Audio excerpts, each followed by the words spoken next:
Chers amis téléspectateurs, nous sommes aujourd'hui, samedi, oui, février 2025, nous sommes à Bruxelles.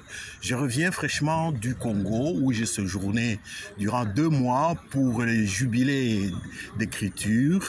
Et donc l'actualité étant ce qu'elle est, je me suis vu dans l'obligation de réaliser cette émission avec une personnalité qui a marqué l'histoire de notre pays, c'est Monsieur Paul Kapita Chabangui. Monsieur Paul Kapita Chabangui, bonjour. Bonjour, Monsieur Kapita. Et M. Paul Kapita Chabangui est un des fondateurs de l'UDPS, le parti au pouvoir. Et donc, avec lui, nous allons un peu parler de ce qui se passe dans notre pays en ce moment. M. Paul Kapita Chabangui, au moment où nous parlons à l'est de notre pays, une partie de la province du Nord Kivu est sous la botte d'un pays voisin qui ne nous veut pas du bien. Inutile de le citer, tout le monde le connaît. Quelle est votre lecture par rapport à ce qui se passe à l'Est? L'amour dans l'âme, je suis révolté, puisque c'est à répétition que nous connaissons ce drame de la part du Rwanda, qui n'a pas assez de moyens à cet effet. Je crois que le Rwanda n'est que un paravent, hein, mais il doit y avoir des puissants de ce monde qui le soutiennent, eu égard aux ressources incommensurables dont regorge notre sol et sous-sol, et afin de permettre aux grandes puissances de réaliser leurs ambitions hégémoniques face au tiers-monde en général et au Congo en particulier, pays nanti dont les ressources potentielles exploitées étonnent tout le monde. Mais personne parmi les Congolais n'avait fait de calcul à cet effet. C'est le Créateur qui l'a ainsi fait. Et l'être humain, qui qu'il soit, de n'importe quelle sphère, n'est pas capable de renverser cette équation. Bon, une question un peu embarrassante. Le Congo, 2 345 000 km², le Rwanda, près de 30 000 km², le Congo, 100 millions d'habitants, le Rwanda, 10 millions d'habitants. Est-ce que le Rwanda peut avaler le Congo? Non, à moins qu'il y ait un miracle de la part de Dieu à cet effet. Le Rwanda, ce n'est pas une insulte, c'est un mouchoir de poche. Le Rwanda, c'est un paravent, mais il y a les puissants de ce monde qui sont derrière le Rwanda. Et ça, ce n'est pas démontré. Le Rwanda ne peut pas être capable de mettre un baobab en difficulté pendant près de 30 ans. Ce n'est pas possible. À moins qu'il s'agisse d'un roman, et pourtant c'est une réalité. C'est facile à comprendre qu'il y a les grands de ce monde qui sont derrière. Faisons un peu de la fiction. C'est la même question que je repose autrement.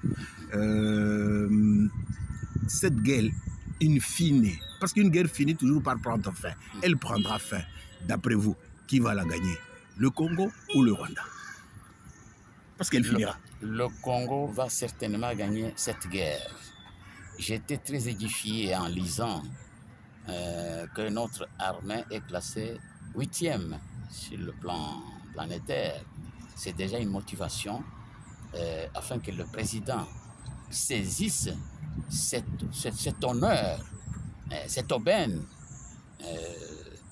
afin d'aller davantage dans l'équipement sophistiqué de cette armée et surtout les motivations, et que l'armée soit dotée d'officiers compétents. Il y en a, mais ce n'est pas assez. Des officiers compétents, patriotes, puisque la force publique avait fait ses preuves. Et pourquoi pas aujourd'hui le Congo, qui est coté comme 8e armée du monde? Oui, durant la guerre, il est de bonne loi de ne pas tirer sur sa propre chapelle, mais nous allons égratigner quand même un tout petit peu. Et qu'est-ce qui fait que jusqu'à maintenant, on n'arrive pas à terminer cette guerre-là? Qu'est-ce qui nous manque? Où est notre faille? Ce qui nous manque, moi je vais le dire. Oui. j'ai appartenu à ce corps-là. Un fils du pays, une fille du pays, qui est officier. Puisqu'il y a 3 catégories d'officiers, si je ne m'abuse. Il y a des officiers subalternes, il y a des officiers supérieurs et il y a des généraux. Qui organise l'armée? C'est la catégorie d'officiers subalternes, sous-lieutenant, lieutenant, capitaine-major. Ces grades sont donnés par les académies militaires en fonction du diplôme réussi à l'issue de la formation comme académicien. Voilà le type d'officier qui organise l'armée. Aujourd'hui au Congo, quel type de sous-lieutenant, lieutenant, capitaine et major avons-nous? Sans répondre à votre question, je vous la renvoie autrement. À ce propos, que diriez-vous au chef de l'État? Je demanderai au chef de l'État de mettre sur pied une équipe d'académiciens de l'armée afin de compulser dossier par dossier des officiers subalternes qui constituent la sève même, le cœur de l'armée en termes d'organisation.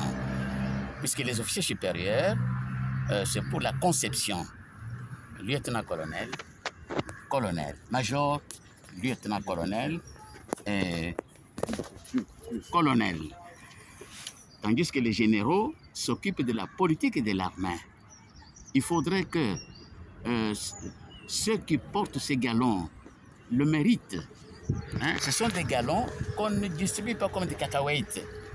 Mais ces galons devraient être portés par des officiers formés dans les académies célèbres de ce monde.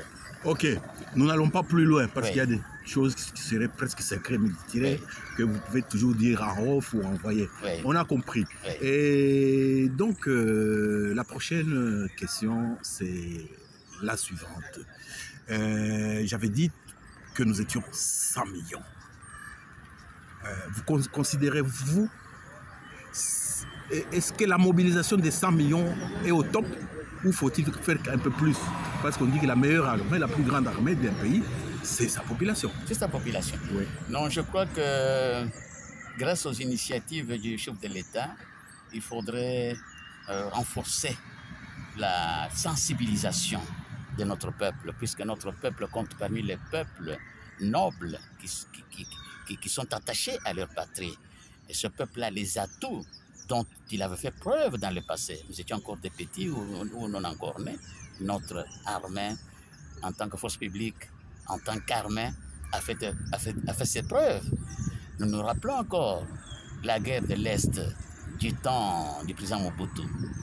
Le colonel Moulamba va être surnommé l'homme de Bukavu et de Stanleyville. Voilà le type d'officier dont l'armée doit être dotée. Et les voies et moyens ne manquent pas. Nous avons un atout. Cet atout, c'est quoi? Le chef suprême de l'armée, c'est le chef de l'État. Il est disposé, il a prouvé à travers les dotations qu'il a faites pour l'armée. Mais nous savons ce qu'on en a fait. Malgré cela, notre armée tient debout et fait la fierté de notre pays. J'exige que les officiers qui ont trahi le pays soient condamnés. Et cela va discipliner l'armée et la rendre de plus en plus efficace. Ok. L'avant-dernière question, monsieur Paul Kapita Chabangui, c'est la mobilisation de la diaspora. Vous savez, avant les élections de 2018 qui ont porté Félix Tshisekedi au pouvoir, il y avait une grande mobilisation de la diaspora. Et depuis un temps, il y a une très grande mobilisation de la diaspora ici et donc en Belgique, en France. D'ailleurs, la semaine passée, il y a eu, je pense, 10 000 personnes dans la rue en France. Il y en a eu des milliers ici en Belgique. Au moment où nous parlons, à 13 h, il y a des Congolais qui iront manifester devant l'ambassade du Rwanda en Belgique. Qu'est-ce que vous avez comme message pour la diaspora? La diaspora vient de faire notre fierté. Nous sommes très fiers des Congolais de la diaspora qui ont pris conscience de leur patrie, de leur appartenance à cette patrie. Le Congo est un paradis sur terre. nous devrions exploiter cet aspect-là. Le Congo n'est pas n'importe quel pays. Ce n'est pas par orgueil, mais ce sont des réalités. Hein? Ce sont des réalités. Ce que la diaspora a fait sera écrit en lettres indélébiles dans les annales de notre histoire. Chapeau à la diaspora. Monsieur Paul Kapita Chabangui, nous vous remercions pour votre disponibilité par rapport à l'actualité de l'heure où vous teniez vraiment à vous faire entendre. Mais avant de nous séparer, vous avez le dernier mot. Quel est votre dernier mot? Le dernier mot, Félix, comme citoyen, comme fils de ce pays et également enfant de ce pays, chef de l'État, il a prouvé de A à Z qu'il est décidé, déterminé à sortir notre pays du bourbier. Et cela mérite qu'il soit soutenu par le peuple. Et toutes les manifestations qui se déroulent, c'est la signification du fait qu'il a l'appui du peuple congolais. Il ne faut pas aller dans les académies sophistiquées pour faire le calcul à cet effet. La manifestation des Congolais de partout est une preuve tangible qu'ils appuient le président de la République, chef de l'État. Monsieur Paul Kapita Chabangui, nous vous remercions pour cet entretien et nous, pour clôturer, nous dirons ceci. En temps de guerre, où vous êtes avec la patrie, où vous êtes contre la patrie. Il n'y a pas de situation de tiède où il faut choisir son camp, que ce soit dans la communication, que ce soit dans la citoyenneté elle-même.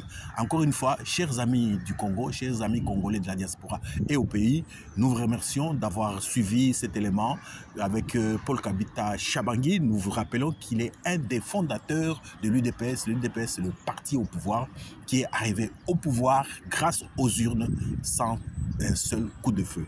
Encore une fois, merci et à la prochaine.